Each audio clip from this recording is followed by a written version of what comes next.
Okay, now, the second most, and of course my opinion, my humble opinion, the second most desirable piece of meat on a deer is the backstrap. You know, the first one was the tenderloins that we got out from under there. The second most desirable is the backstrap.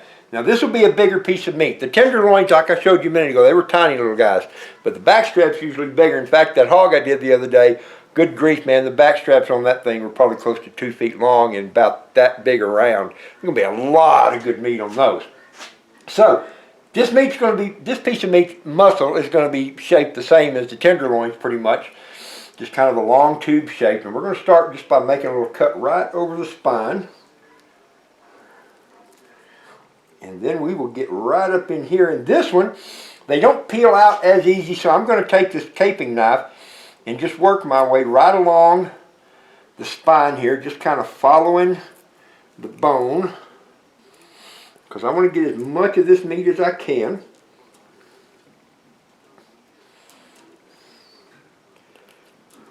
There we go. There's a little bit of ridge of gristle and, I don't know, the edge of the the edge of the spine vertebrae right there. We want to work around.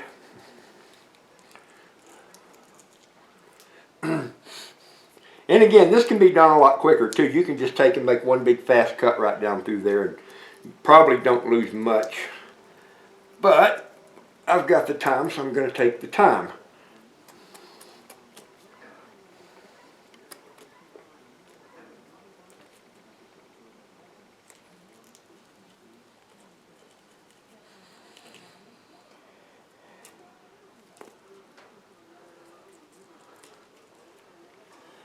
Alright, there's that. Now, let me find the other. There we go, right up in here. We're going to go right up here, kind of by the hip joint here. We'll work right in that little kind of curve there and follow that up. Right over there.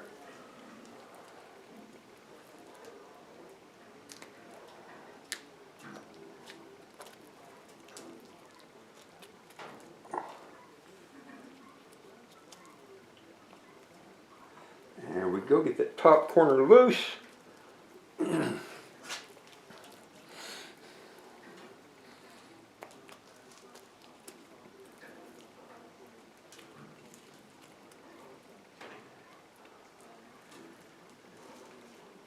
As I poked the tip of the knife into my index finger, that felt pretty good. It wasn't bad. But it's the kind of thing that's worth mentioning. Two things you got to be ready for. One is to get your hands messy. You know, you're going to get your hands bloody and fatty and hairy and everything else when you do this. You just got to be okay with it and realize that it'll wash off. The other thing is you got to be careful with your knife. I have cut the snot out of myself before, getting in a hurry, reaching up into a body cavity, cutting stuff loose and going too fast, and all of a sudden I'm like, hey, I shouldn't have felt that, but I felt that. And that's not a good thing, of course. It's a funny thing to watch.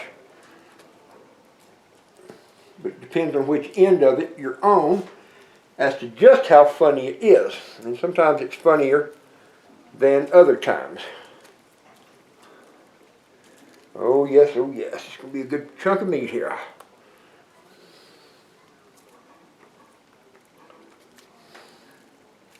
There we go. Now there's where the split is right there. From this stuff on the side to where it actually starts tearing loose from the actual back strap itself.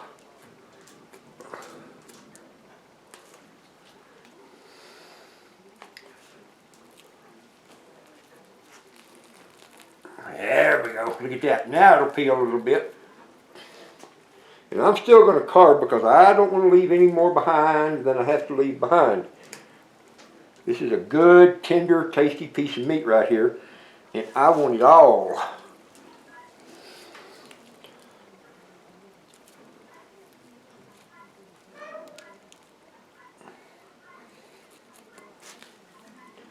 Yes, sir, buddy. Gonna be yummy. Fried backstrap is just one of my favorite meals. Fried backstrap and mashed potatoes and gravy. I'm telling you what. There we go. Look at that. See, peel that back out of the way. This meat is going to be so tender. Leaving this deer hanging. A lot of times here in this part of Texas, we don't have the option to leave the deer hanging out in our shop this long. This was kind of nice that it was cool enough to be able to do that, because that is really going to make it nice and tender.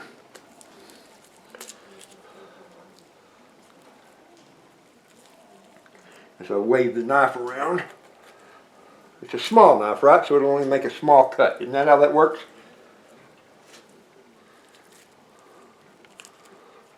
Yeah, deep up into the back right here. Goes down in there, and we're starting to get close to the end of it.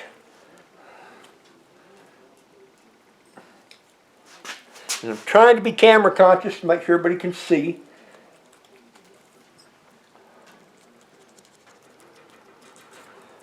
We are just about there. Last little bit hanging on. Come on, baby. There it is. All right. And that, my friends, is a backstrap. And that's a pretty good looking little backstrap right there too.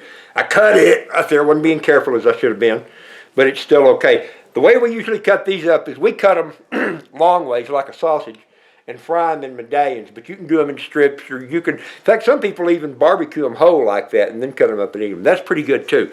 But I likes me some fried backstrap though. All right, put that guy there, wipe my hands, and then I'll get this other backstrap cut out, and then we'll come along and start carving off. I don't know, we might get a roast or two out of this, but probably we're going to grind most of it. We shall see. I'll be back in just a second.